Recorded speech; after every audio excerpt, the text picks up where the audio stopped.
приятелство за тебе. Тук съм. Я, виж, сега имам тук две четки. И едно шеше. Да, седни. Искам това шеше с тия двете четки да го дигнеш и да го сложиш ето тук отгоре. Айде. Четки за зъби казваме. Да не кажат, защото има много дървени философии, дето обясняват в това, кое какво е и що е. Едното е било ред, другото е било колона и така нататък. Ма не е с двете ръце, не е, с тази ръка няма пипа, с една ръка само. Само с една ръка. Не, без да го ловиш. Нямаш право да ловиш. Нямаш право да я ловиш отгоре с ръка. Не.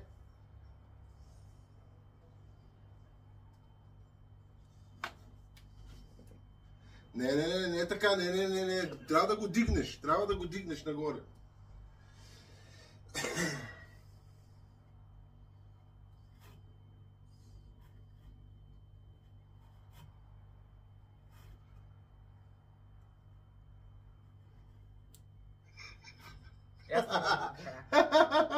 Можеш ли? Мога. Сигурен ли си? Сигурен съм. Айде, давай.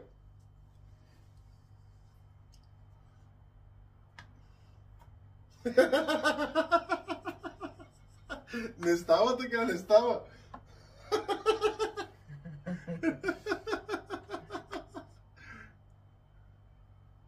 Кажи ми, че се отказваш да знам.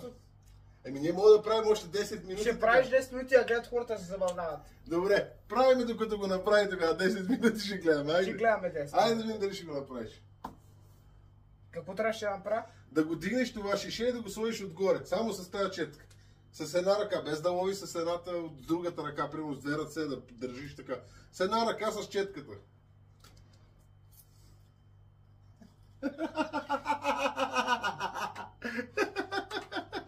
Може да отворя бутилката. Не можеш да пипаш нищо. Това е. Не е етикета. Остави етикета сега. Аз мога да го махна етикета сега. Да ти покажа ли? Казвай. Показваме сега, хора, как стават нещата. Вижте само как се дига бутилката. Даже четката е електрическа, виж. Даже в момента вибрира.